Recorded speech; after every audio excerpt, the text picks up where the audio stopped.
So speaking of which, back to the book here, he's now just fighting. And he's with another guy named Vaughn.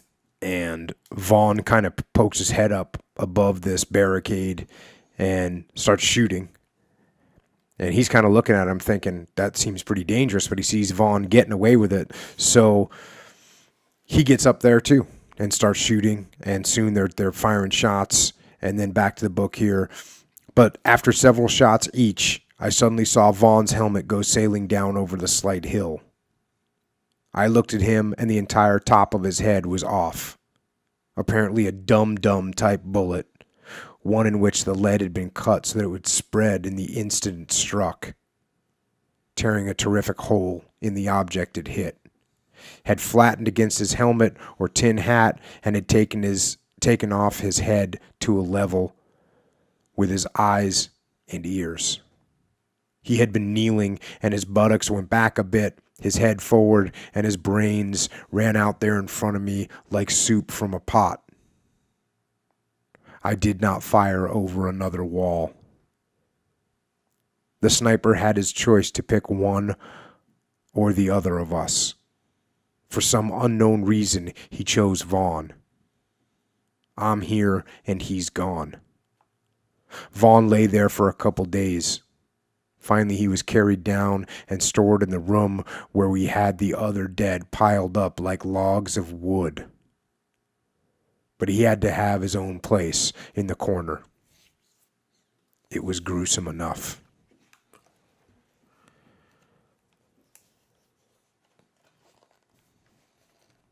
The nerve strain of the constant gas attacks was severe.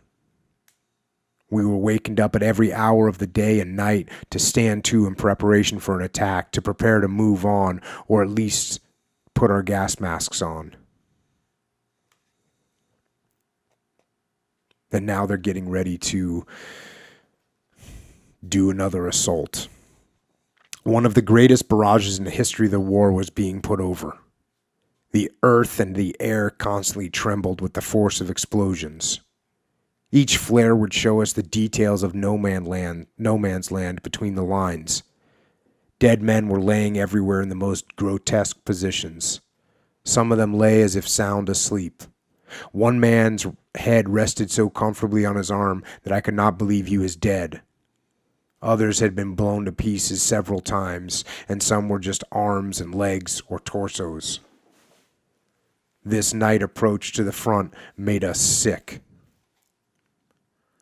As we finally found the men we were to relieve, we were all thoroughly sick. The ground was rotten with tear and vomiting gas. Mustard gas, too, was all around. War is bad enough without the constant torture of gas. There was a constant cry for stretcher bearers, for the Red Cross, the most diabolical screaming and moaning that could be imagined. Human beings lying helpless, no way to fight back, not knowing who would be killed by the next shell. It is hard to be brave at night. Shelling at night saps the courage from the bravest. Everyone lies there and shakes. Only the strongest can keep their right minds. It is on such nights as this that men go out of their heads. One will never know how he will behave in such an ordeal. Some men weep, others shake, some stand up nonchalantly, apparently not caring whether they get killed or wounded. Some tell crude jokes, but mostly the men dig and dig, so that it is only the direct hits that will get them. Grimly enduring the torture that human beings subject each other to, not knowing who will go next. We spent 5 days in that place, which was popularly called Death Valley. I don't know whether there was any real object in staying and dying there, but we were ordered into that valley, and there we stayed. There were always a few maniacs around, men who had lost their mind through shell fire and had to be overpowered and bound. Some men were buried alive, and we were constantly busy digging out the live ones. Many would be smothered before we could get them out. At times we would have a group of wounded and stretcher bearers making their way up the hill. A shell would fall among them and nearly all would be killed. So many men were wounded again, and were still under fire. Sometimes we found 2 or 3 men dead together and so badly mixed up that we could not tell whether we got the right parts in the right grave or not. The men suffered, and so did the horses. One of my most painful memories at the front was seeing a shell drop near 2 artillery horses. The horses broke away from the tree to which they were secured and galloped up through the field. One of the horses was hit in the abdomen. Its intestines dropped out, dragged on the ground, and soon its feet were entangled in its own intestines to the point where it fell down and could not run any further. It lay there with its head up for what seemed like to be an endless period. It seemed to be more surprised concerning how it had become entangled in its own parts than in the pain. We were sorry that it was so situated by this time that it was difficult to put it out of its misery. I think most people, when they think of horses, you just think of a beautiful creature running free. Mm-hmm. And now you have this image for the rest of your life. There was intense fighting in a place called Sergi, and the usual atrocity stories. We heard many of them. They went something like this. A 2-year-old girl got in the way of a marching column of German troops. A soldier bayoneted it and carried it away on his bayonet. Children were slaughtered for no apparent motive. The soldiers tied up civilian prisoners, prodded them with bayonets, put lit cigarettes in their noses and ears, and shot them. Eyes were burned out with red-hot pokers. Civilian snipers were tortured in every possible way. In Vermeil, they had been spread-eagled in the public square. A rat would be placed under an iron kettle upon the man or woman's bare abdomen, then a fire built atop the kettle. The victim was tortured first by the frantic running around of the rat on his or her bare abdomen. When it became nearly smothered and terror-stricken and pain-filled from the smoke and heat, then it would eat down through the body of the human's living flesh to escape. We found the dead body of a girl. Her arms were nailed to the door in extended fashion. Her left breast was half cut away. A young boy of 5 or 6 years of age lay on a doorstep with his 2 hands nearly severed from his arms, but still hanging to them. At another place were the dead bodies of a man and woman, a girl and a boy. Each of them had both hands cut off at the wrists and both feet above the ankle. Child of 7 beheaded. A whole family killed, including a young girl because the girl would not give herself to the Germans. Burned to death in their houses. All the women violated. The entire German regiment drunk, etc. The above are exact quotations from the Bryce Report, which specialized in outrages against women and children. They are samples of the sort of stories we were always hearing. And he goes on to say that he never saw personally these things, but this is the kind of things that they heard about happening all the time.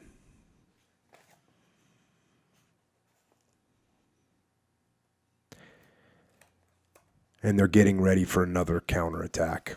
A quick council of war brought the decision that we would cross the bridge in daylight. The men got ready to move, and we prepared to rush across the bridge 3 or 4 at a time. The ranks of every company had been decimated, and probably our outfit consisted of only 400 or 500 men instead of the full-strength 1,000 men there should have been.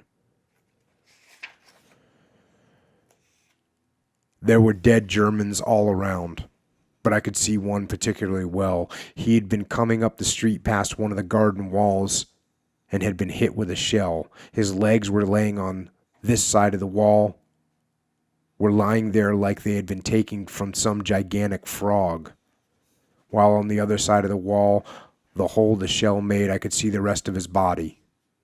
He was a powerful appearing man in his early 20s with a thick shock of blonde hair. His eyes were wide open. He never knew what hit him. About the middle of the afternoon, the Germans tried another counterattack, and we helped the defenders behind the barricade and in the houses farther up the street by sniping from the second floor of the houses we occupied. We were prepared to stop the attack if it had penetrated down the street to our positions. Firing over the heads of men behind the barricade, we were able to assist in stopping this counterattack. The Germans, too, had their snipers to cover the advance of their men. I remember one who was firing very carefully from a window in a house well up the street. I took careful aim, and he fell forward out of the window. During all this fighting, the air was filled with dust and with the fumes of powder. They burnt our noses, throats, and lungs to such an extent that we could not tell if gas was in the air. And at this point, they're trying to make progress, and they get caught in a horrible crossfire. Flanking fire. Frontal fire is bad enough, but flanking fire is suicidal. Men were getting hit all around us. They were calling for stretchers, trying to apply their own first aid kits on every side, and some of them were gasping out their last breaths. To have come so far, at least 4,000 miles, and to have their lives snuffed out so wantonly, so uselessly, behind this wall in the backyards of a remote French village that the world would never have heard of were it not for the action which took place there. And this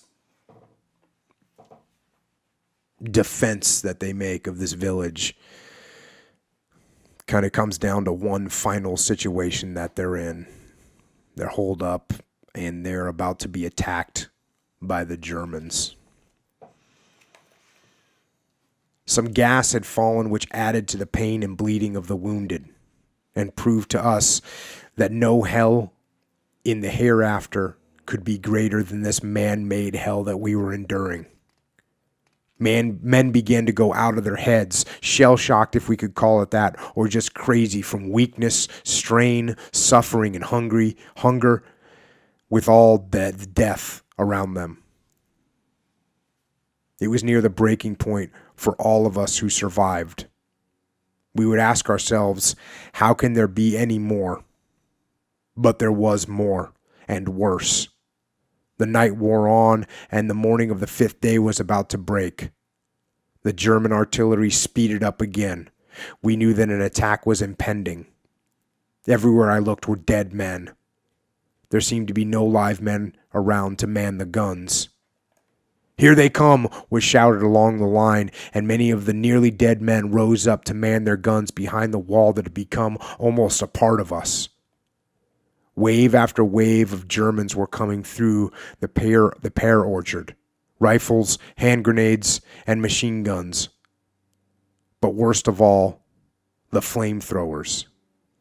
I could see the men plainly. They had tanks on their backs, and from the ends of their hoses came great masses of liquid fire, shooting towards us at a distance of at least 50 yards. The smoke went far beyond us. We felt that the heat would burn us up. Every man able to fire concentrated upon the men who were operating the flamethrowers. Almost immediately, they were put out of action, their tanks perforated, and each man's body a mass of flames. The flames leaped and shot into the air. Thus was the attack stopped by the Germans' own diabolical weapon. They suffered far more than we. Never after that in the war did we encounter that type of flamethrower again. They were the real Suicide Squad.